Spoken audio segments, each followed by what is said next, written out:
You're listening to the Rise to Thrive podcast with your hosts, Linda Tate and Amelia Travis. Rise to Thrive is your life resource for manifestation, wellness, and abundance. Tune in weekly so you can thrive daily. This week's episode coming at you. Welcome to the Rise to Thrive podcast. This is your host, Linda Tate, and co-host Amelia Travis with our special guest today, Nikki Arensman, who is so well accomplished in her pursuits, an amazing spirit-led, awesome woman, mama, wife. And we're so excited for the opportunity to talk about you and what you've been up to, what you are up to, and what you're going to be up to, and your life, and hoping this will be an inspiration to all.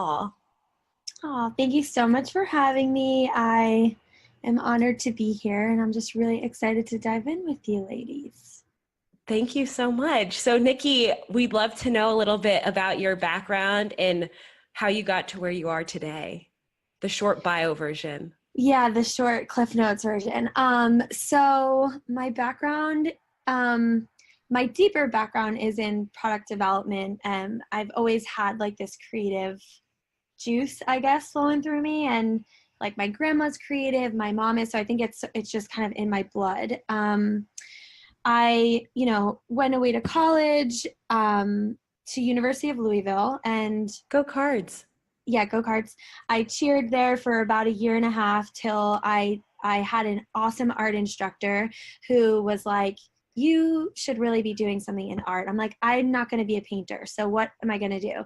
And he advised me to take a graphic design course. So took a graphic design course, loved it, dropped out of college, I took some time off, and then went to the Art Institute of Fort Lauderdale. And in between that time, my stepfather got diagnosed with cancer and passed away. And I was like, it was like my life was like, what am I doing? And I grew up in New Jersey. My mom moved from New Jersey down to Florida, to Jupiter, with my sister and brother. They were in high school. And I was sort of like floating, I was like in college and then left. And long story short, I ended up finally settling down at the Art Institute of Fort Lauderdale, which was amazing. And I feel so blessed to have found like something that I loved to do really early on. Anything I share today could have not worked out, and I could still be doing graphic design and like my life feel really fulfilled, which is an amazing feeling to feel. So how did you go from your art teacher telling you should be doing something artistic to landing in graphic design? Well, he advised me to take a graphic design class, and I took it, and I loved computers.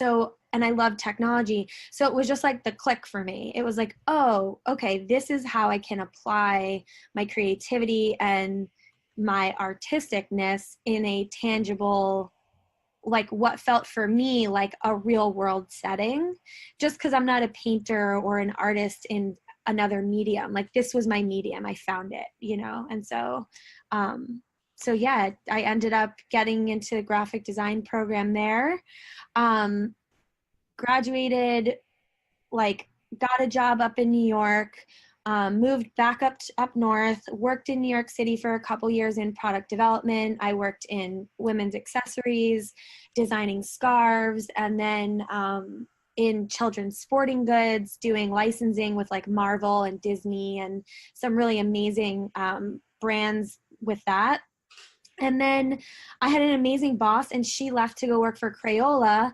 And in the meantime, I had come down to Jupiter to visit my mom, and I was really feeling like life's rushed right now. Like I'm living right outside New York City in West New York, like in New Jersey.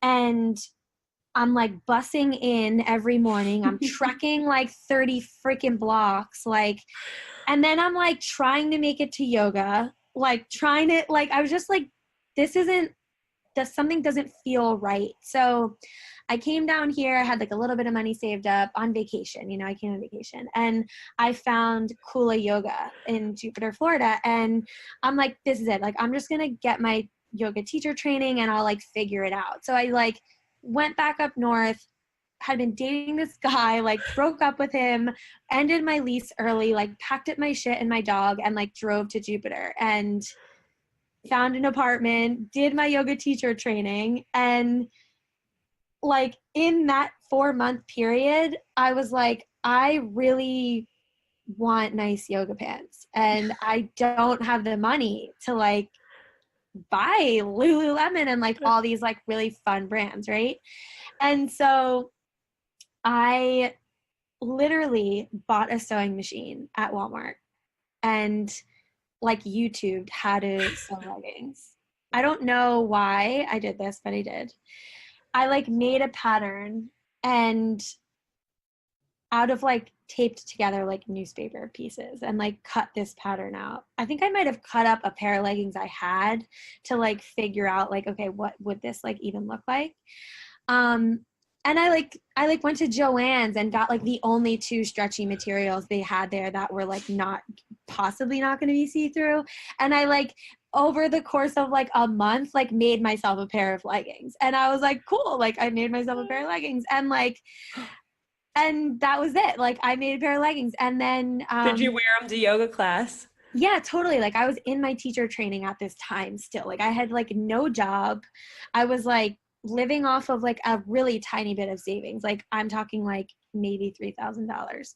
And I was doing freelance graphic design through like elance.com. So like I ended up like getting to like my most recent like past, and like that's how Jiva started. And wow. I literally like did a graphic design job, made $500 and like went and bought fabric. And people were like, where'd you get your leggings? And I was like, oh, I made them. Do you want me to like make you a pair? And like, that was it. Like it was born. And so talk about capable. Yeah, dude. And like one night, and like, this is actually why I don't see the like a big enough reason why somebody can't do something other Hell than yeah. maybe something like I love that. I mean, literally bought yourself a sewing machine at Walmart, cut up some pants and got some newspaper. And what I think my favorite part though is like, in your mind, you're like, I'm not spending $100 on Lululemon, but I will spend a month making these pants. Right? Yeah. That's cool, man. Like, but that month that you spent learning how to make those pants then fed into however many years of like a business where you learned, I'm sure, countless lessons and made some really dope ass clothes and like just had this really powerful experience of dude, I like met my husband. Yeah. Like I know my husband because his surf shop was the first store that I brought my hand fucking sewn leggings into. He was like peddling my leggings and he was like he was probably like, she's hot, like you know, whatever. And like we're like married with a kid now, and it's just like the amount of things like life that came out of like that sewing machine project. Yeah, it was just like, I mean, I still have that sewing machine. It's like I can't like get rid of it because it's like, what year was that in? So that was in 2014, 2013. Yeah. And so yeah, like I had that graphic background. So I like whipped up a website on Squarespace when Squarespace was like not even like a thing really. And I documented on Instagram this entire time. And this was like, Instagram was like just getting started really. Like it had been around for a few years, and because I was in art school and I had a lot of friends in this just like creative like techie world, I had like, I remember when Twitter like was Twitter, like before it was anything, and same with Instagram. So to me, I was like, I'm just gonna start an Instagram and just document this process. Like if you were to scroll back on Jiva, like there's like my floor with like shreds of fabric and thread like everywhere. Wow. Yeah. And so, you know, this was like, I'm talking prime time, and like you know, Amelia, you'll get this. Like this was like when influencers like weren't a thing, and the yoga industry was like about to be the hottest thing on Instagram that ever existed. Like there was no like posting of poses yet. Like it was like not there yet.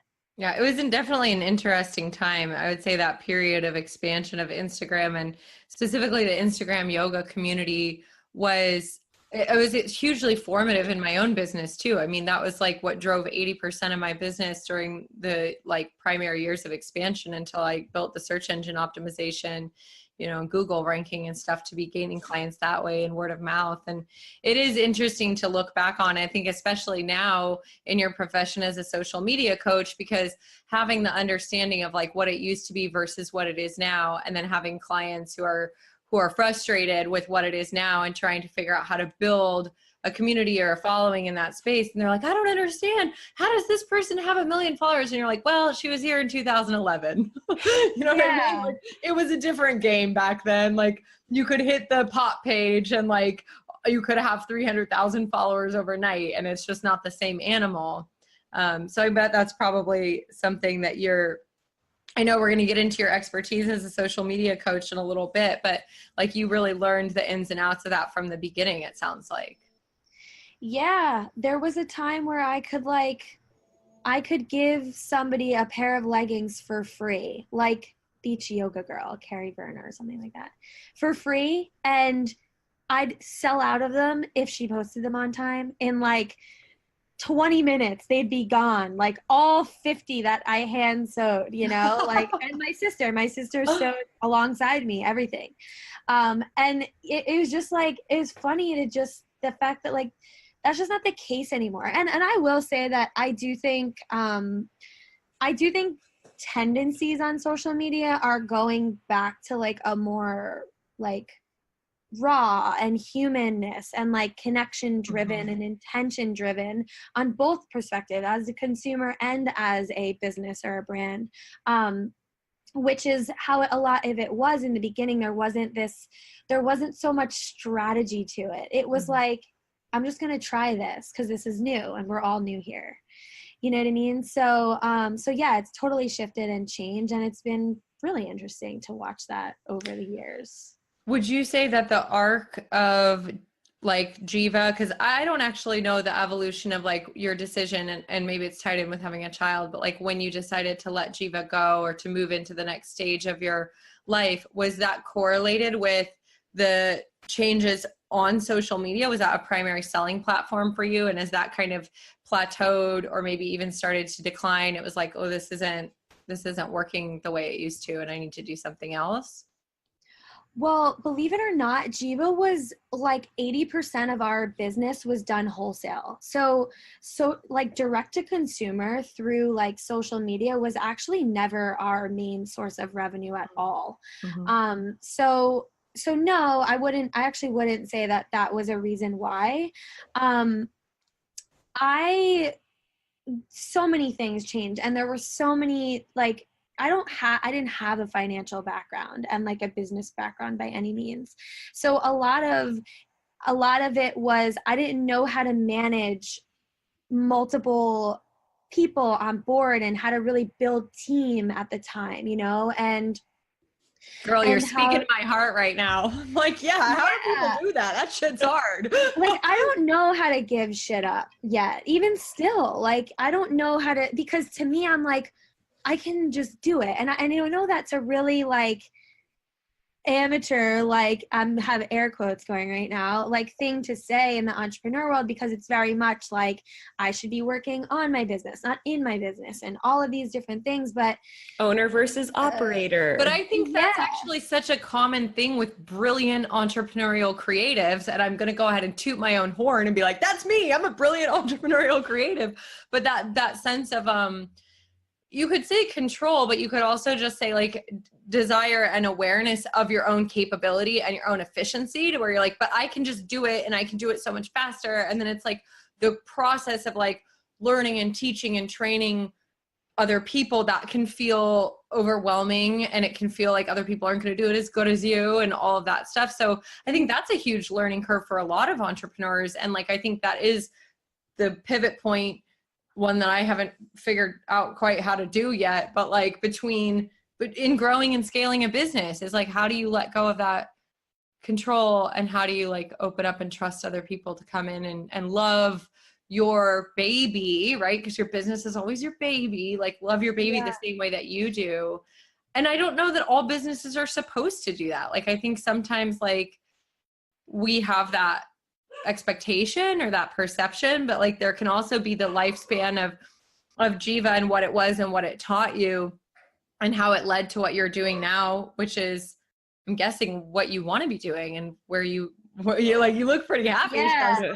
And what was the big spark that got you to that place? Yeah. So Jiva, like, you know, I had like some debts to pay off and some things like this. And at the same time, I was really, even pre-pregnant, I was starting to feel that sort of just like, I want a transition, but I don't quite know what that looks like for me. And so, I got pregnant and I was like, now more than ever, I was feeling something. I didn't know what yet. And so I'm now like, I'm about 10 weeks pregnant and I signed a lease on a retail space to open up Jiva's like first retail space, and which is a huge move. And, you know, I had like all this things going on. I'm like planning my wedding and all this stuff. And I was like, I need to be done. Like, I gotta be out of this. I don't know how, but I gotta like be out of this. And so time went on, right? And so now we're talking like, I'm like a couple months in, we've got our retail space. I'm super pregnant and everyone's like, don't make any rash decisions. Don't make any decisions. And I'm saying to myself, like, I've never felt more in touch with like my body, and like what my desires are and what I know is like for me, and like even more importantly, what's not for me. And you know, felt that more than what I feel right now. Being pregnant, like I'm growing another human being inside my body right now. And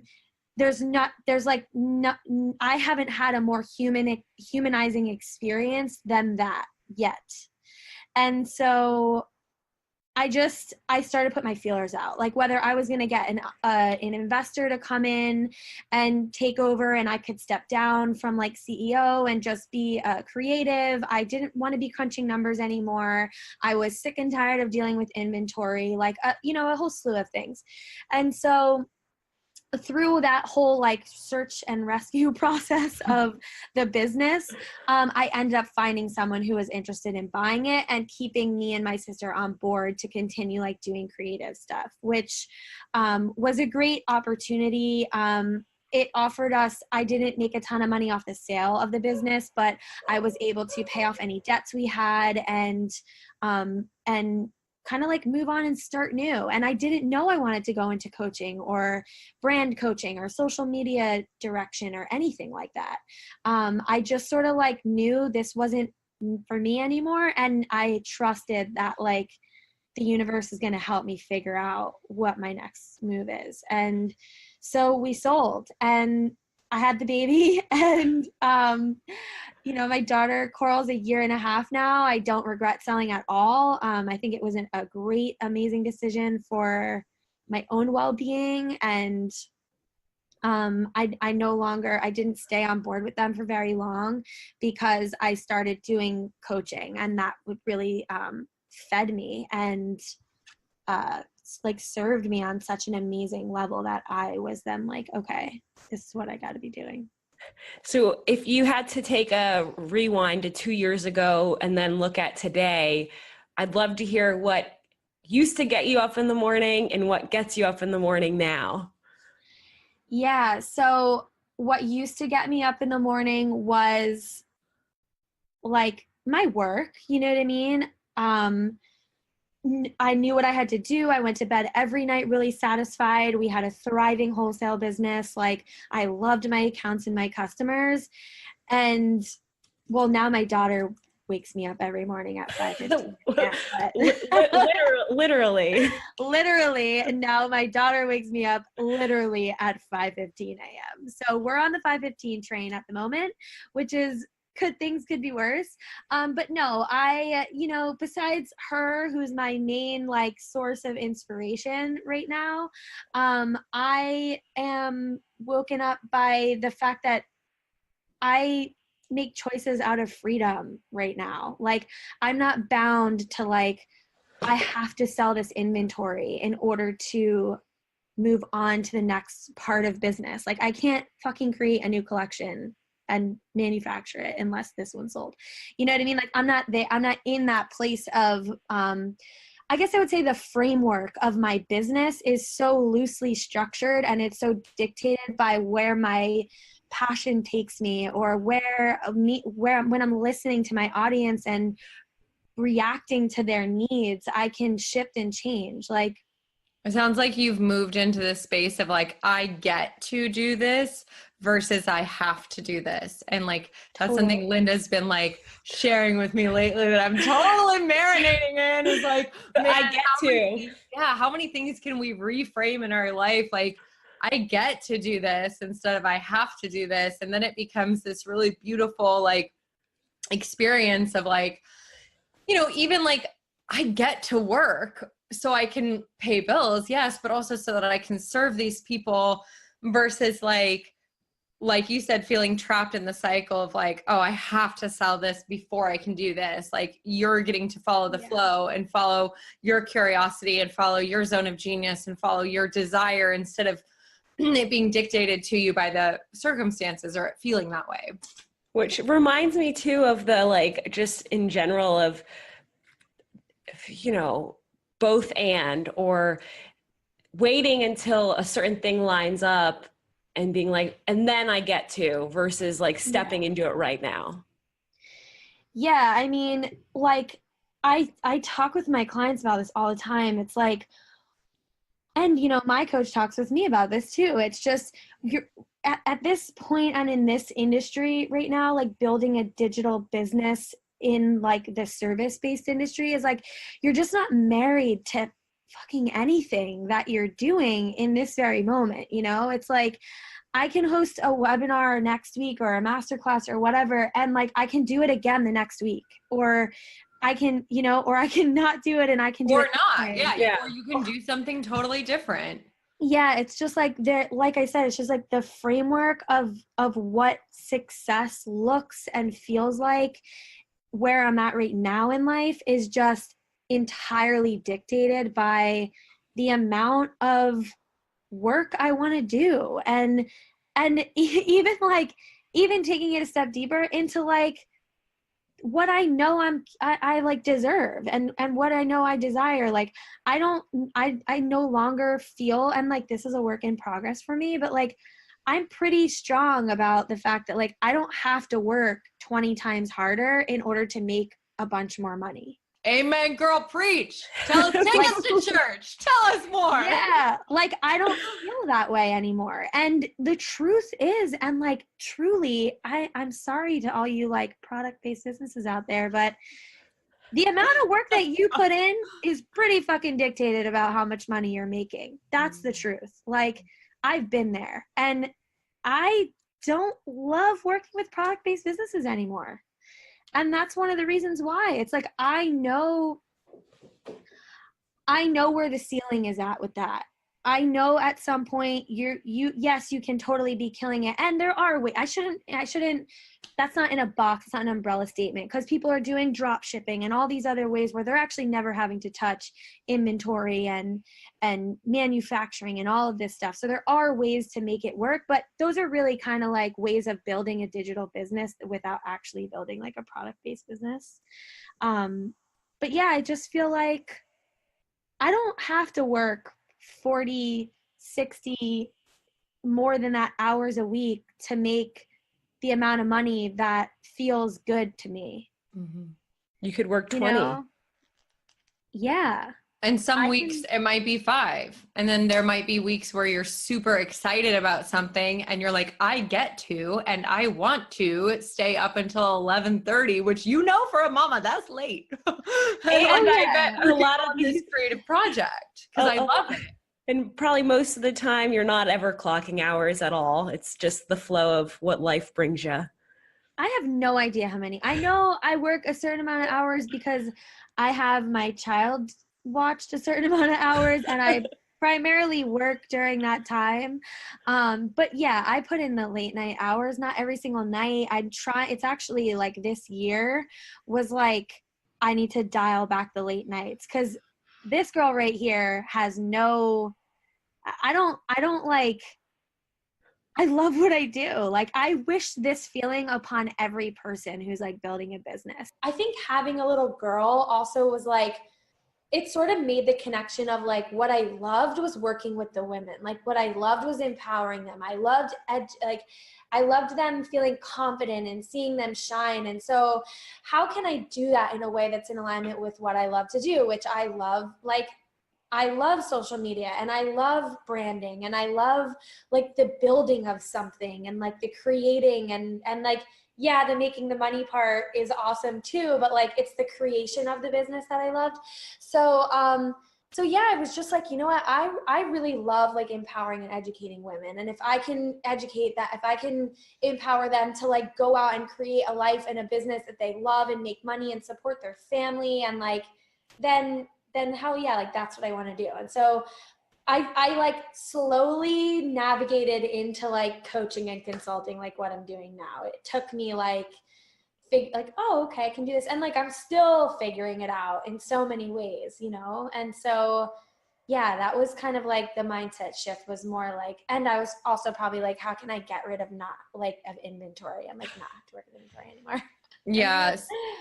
When you think about too Jiva and the purpose and working with women and empowering women, you know, there's very much alignment and just a different expression of that.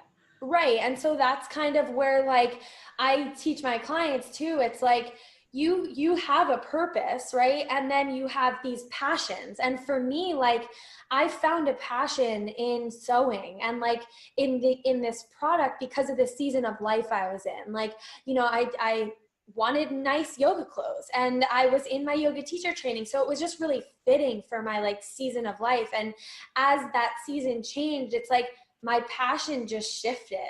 And that should happen and does happen. And whether people feel like, yeah, I was scared, like, what are people going to think of me? Because they know me as owning this business. Like, oh, did she fail? Like, what didn't work? Like, why is she selling? Or, you know what I mean? Like, how is she moving at? Like, from the outside looking in, there's all these different perspectives. And so like, just knowing like, no, like this is my purpose, like an undying belief. And like, this is what I am here to do. And if I have to do that in a different capacity, that's okay. I think I love that, Nikki. And like you said outside of this session, but something about like, it's not dying. Like, you're not letting go of everything that you learned with Jiva. You're not like that stuff's not going to waste. But like, you're just creating an elevated and better version of yourself with every new offering that you create, and you're taking all of that with you, right? And I feel like I apply that to relationships with people a lot. Like, I'll be like, yes, you're going through a breakup, and like, that's okay, because you learned what you needed and what you didn't need, and you learned what was working for you and what was not working for you, and you're going to take that to your next relationship or to your next business or your next offering. And it's only going to be better. It's totally like this or something better. So I think, like, you know, when people think about making what they perceive as a big change like that, it can be really scary. But like, I love what you're saying, which is just like, you got really, really clear on what would feel good for you, and then trusted that like it's purpose aligned. And even if it's bringing in different passions, like maybe rather than sewing, it's like the creative aspect of business building or like creating a personal brand, but you're still in purpose, and really you're only moving upwards. Like, you're just moving into a more clear and authentic version of yourself with each iteration of your business. Yeah, totally. I couldn't agree more. And I think it's like, you're never like, I did say this outside. It's like, you're not starting at zero when you start something new, or like when you like move on to the next phase, like you're doing just that. You're moving on to the next phase, even if that phase looks different than the one before.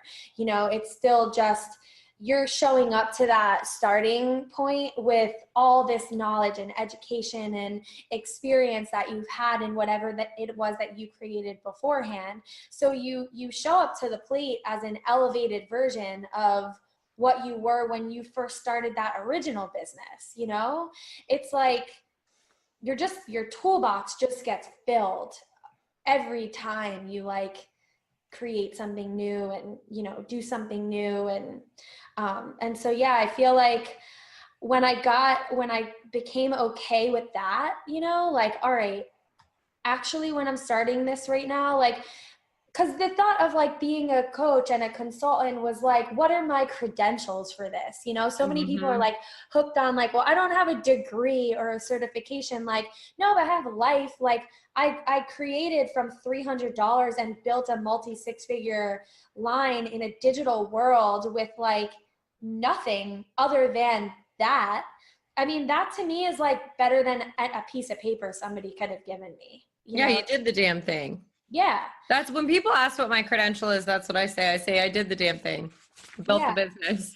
You know, I built the business. I healed this aspect of my mindset and not like, it's not done. Like it's still being done. Like I'm learning it along with you, maybe a couple steps further down the road.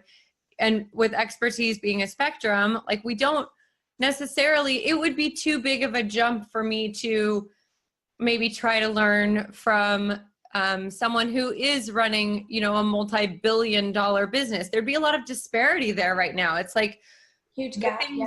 The things that they would maybe be educating on are things that perhaps I'm not necessarily ready to learn, but I am ready to learn from someone who's just a few steps down the road from me in something similar to what I want to do. You're always 2 steps ahead of someone to be able to help them.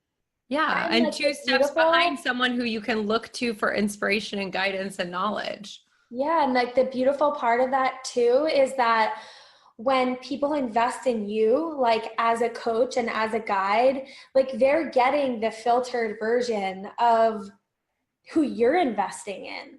And the fact that you're investing in your education, you know, the betterment of you and the next level mindset work and the next level business work, like they get the bits and pieces of that just by investing in. That's why I'm a firm believer in like coaches having coaches and guides having guides, because like Linda said, like someone is always 2 steps ahead. And if I'm continually like educating myself and my coach is educating herself and so on, it's like, there's no like, it never ends. Like, it's so like endless, the amount that you can like level up. Which is amazing.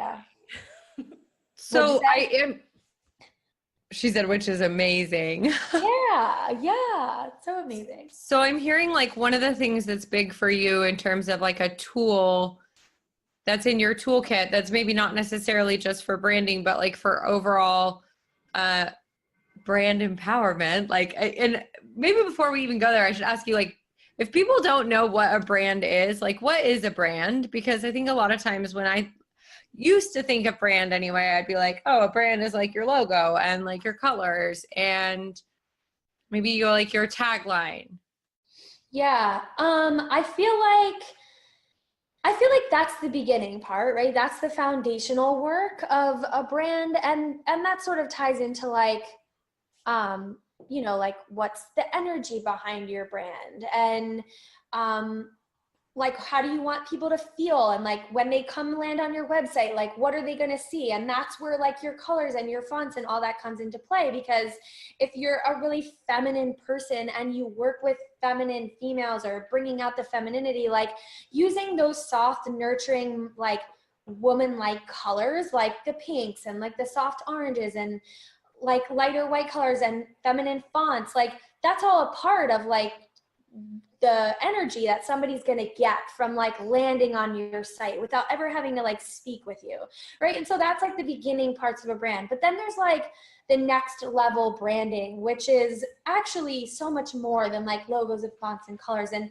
that's where you dive into like, what's the experience that you're giving your clients, either in one-on-one or in group programs, that is something they can like know to come and like expect from you, you know, like that's that's like the integrity part of a brand, and like how they can plan to like have that same experience across like multiple platforms of you and of what you bring to the table. And then that ties then into like client retention and how, like, why are they sticking around? Like, what's the experience as a brand that you're bringing to the table that they want more of over and over again? And so that's sort of like the next level brand work, and probably the part that I feel like so passionate about, because there's a beautiful way to tie in the visual aspects of your brand, like the beginning, the early stuff you work on, logos, fonts, colors, and all of that, in creating a next level experience that keeps people coming back and wanting more. And furthermore, like sharing about you, sharing about your brand, and becoming those little like advocates for you on social media, which helps them grow your audience.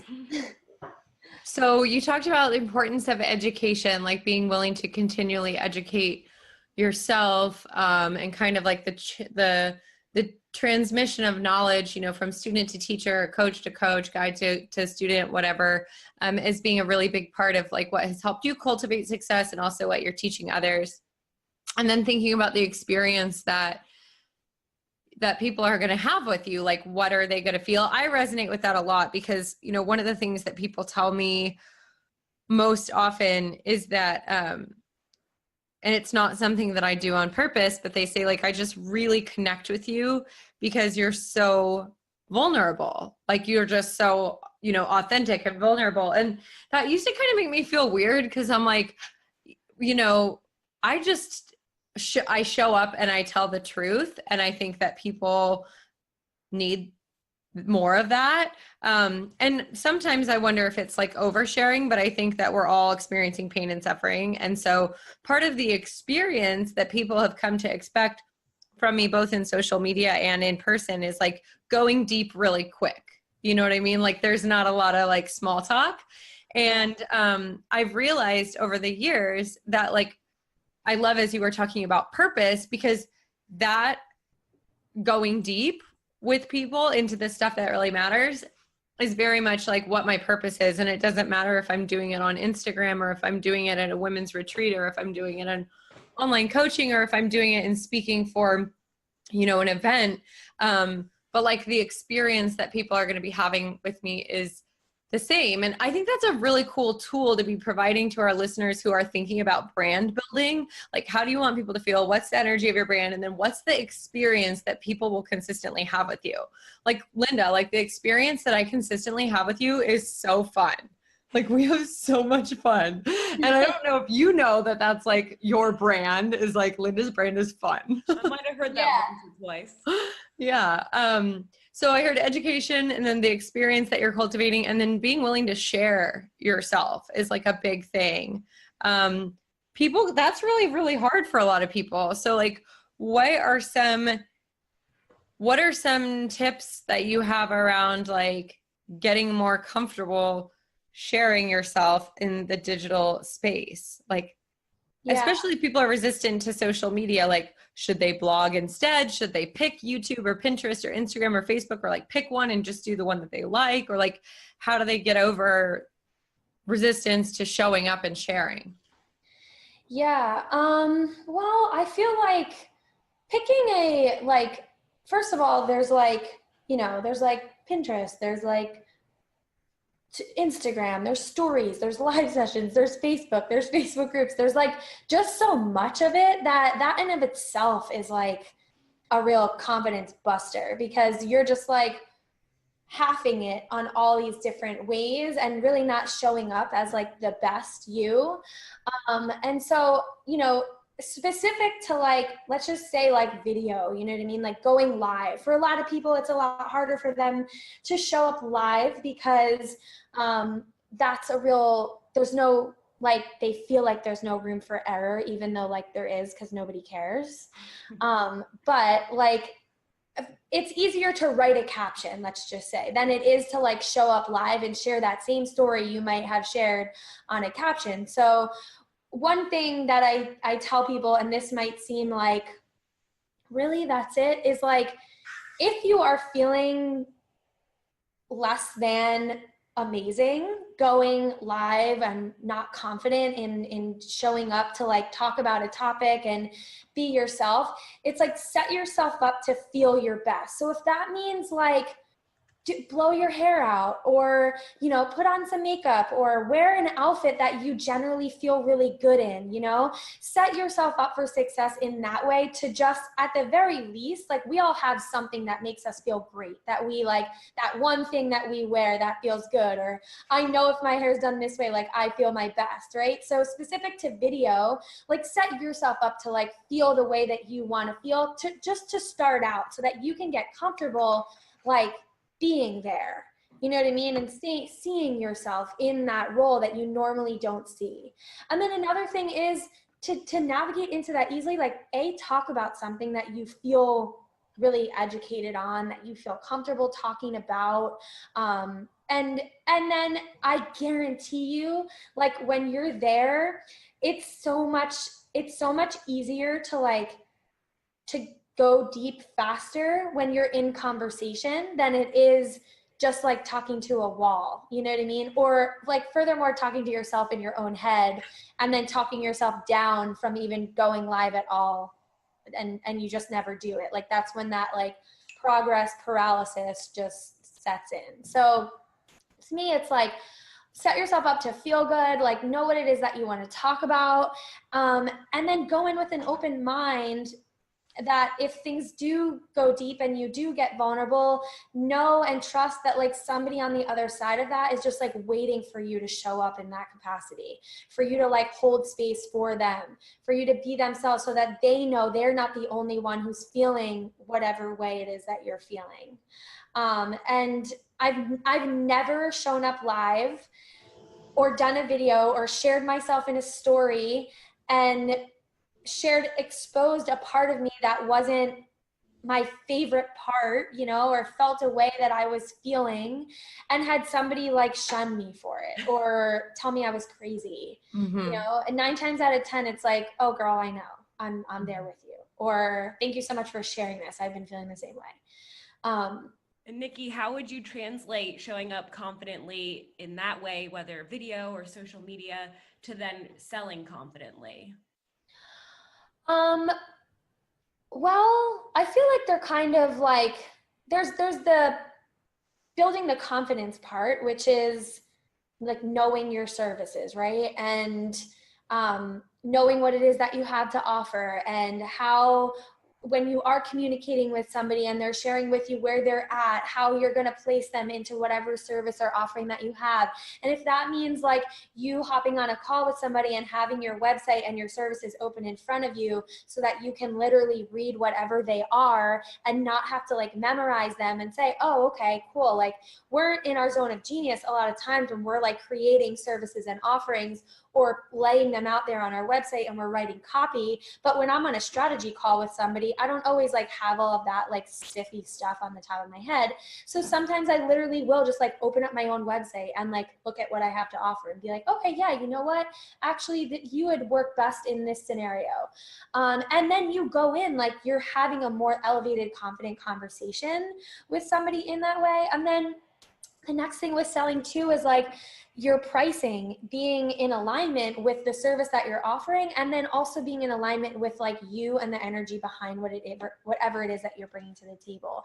So like, yeah, everybody wants to have 10K months. So there's 2 parts to this. It's like everyone wants to have 10K months, but they're selling their program for $3,000 because that's what everyone else is selling that for.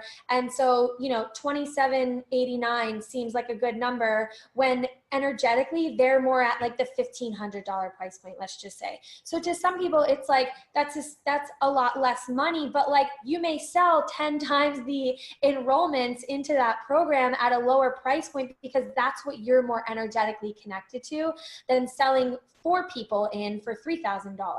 It's like what you really believe your value is. What you believe, yeah, what the belief and the intention is behind your pricing.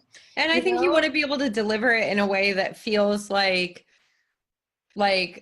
so, not proud, but just like so sure in it that you're like, this is a great value. Like, I am so excited to share this with you. And I know that it's worth the money and it's worth more than the money. And this is the price that feels really good because I want it to be accessible to you. Like Right. I've been encouraged, I won't say pushed, I've been encouraged to raise my rates. And actually like just decided not to, because I was like, you know what, this is an amount that feels really equitable for the impact that I'm giving. And like, I hope, and I'll be so stoked if like people feel like the impact is worth way more than what that dollar amount is, then great. But I know that when I'm in that call and delivering the offering, I can say it with 100% confidence, and like nothing in my body language or my tone of voice or anything feels even remotely apologetic, because inwardly I'm like, this is a great deal. Like you should. Yeah. And actually outwardly, like I'll say that too. I'll be like, this is a great deal. Like, you know, you want to work with me, this is a smoking deal. Totally, totally, totally. I couldn't agree more. And that's sort of like, that's like the sauce to like selling in a non-salesy, like when people talk about like, oh, like selling so gross, or I feel really salesy. And like the first thing I do is like, okay, well, how much are you charging? Let's start there. You know, because 9 times out of 10, like even to me, and they're not even selling me, they're like, oh, well, it's for like $2,800. And I'm like, okay, you're not even selling to me, and I'm turned off by the dollar amount you're saying. Right. And it's not because the value might not be there. It's just, you're just not in alignment with that pricing. I'm like, that's fine, because you're going to grow and you're going to learn and you're going to go to the next level. And the beautiful part about having a business is that your audience and your clients, like they all grow with you. Like the whole journey moves along together. And if someone doesn't move along with you, that's okay too, you know? But as you elevate and grow, so does your audience, and your pricing can go up at any given time that you feel connected to that happening. But yeah, the first step to like confident selling is definitely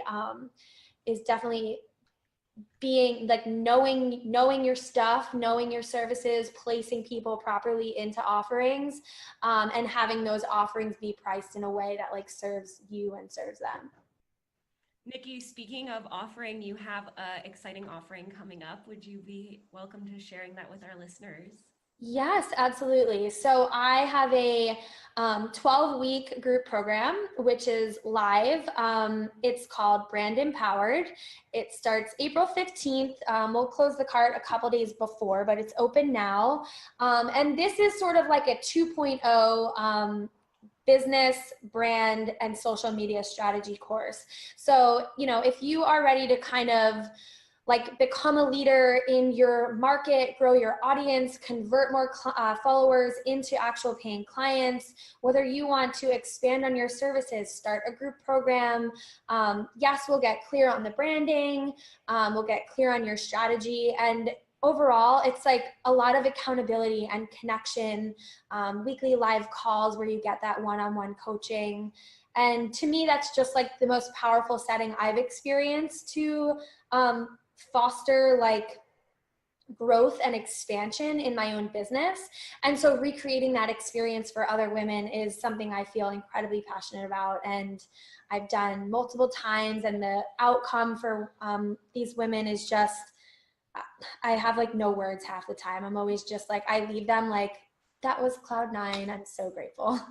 Magic. Yeah. Nikki, we have the book club right now. Do you have your book of the week? Oh, my book of the week. I've read The Glass Castle, which is one of my favorite books, and all about integrity and you know, standing for something, which I could read that book over and over again. It was actually a gift to me from my grandmother.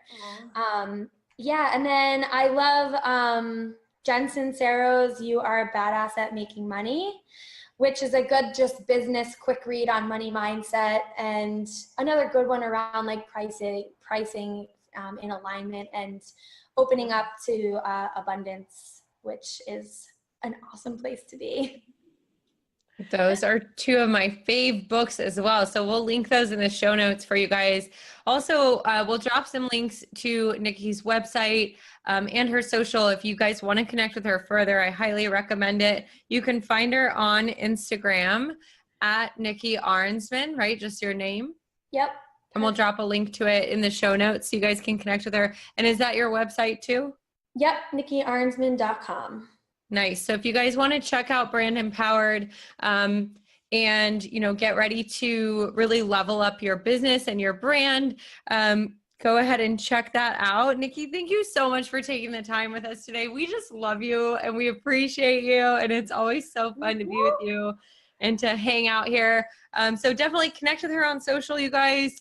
Any final words, any words to live by that you want to leave our listeners with today? Oh boy, that's a big feat. I know, I just threw it at her. I know, I wasn't prepared for this one. What's the mantra that you come back to in your head when you're spinning out? Is it as simple as just breathe, or do you have some words that always settle you? Well, I have mantras that I stick to, and I keep them in my notes on my phone when I'm kind of going haywire, which happens not really often, but as you have mentioned before, my rebound time from being in outer space and coming back down to earth has gotten better. But I'm always I always say abundance and growth are mine to have. I can have abundance and growth in so many areas of life, not even just in business, and they're mine for the taking. I also constantly read, because I have it written down in my notes, is I'm deciding to put my energy into the belief that I am capable of experiencing success. So I constantly reiterate to myself that being a successful businesswoman and experiencing success is where I'm going to put my energy. So if I'm ever feeling less than, or I'm playing that comparison game, or I'm scrolling and I'm seeing where other people are at, I shift that into I'm capable of experiencing that, as in if they can do it, so can I. So instead of looking at somebody and I love Jasmine Star, I don't look at her anymore and think oh, I want to do what she's doing, or I want to be there. I look at her now and I think to myself, if she can do that, I can do it too. If she can experience happiness, joy, success, all of the above, I can do that too. That's a common theme of the most successful entrepreneurs, is the mindset of if they can, so can I. And that's, I've been really vibing with lately to the core. Yeah. I love it. I love that, you guys. That must be in the ether. That's been my biggest realization over the last few weeks, really. Just it doesn't have to be jealousy or comparison. It can be me too. Why not me? Yeah. I am her. I am her and her and her. We're all in it. Cool. So abundance and growth, you guys, to our sweet listeners, abundance and growth are yours to have. You are capable of experiencing success. Nikki Arensman, thank you so much for being with us. If you guys, thank you. Yeah, if you guys dug the show, don't forget to hit subscribe, leave us a review, share it with your friends. We love you guys, and we will see you next week. We'll be dropping another gem weekly so you can thrive daily. Bye. Bye.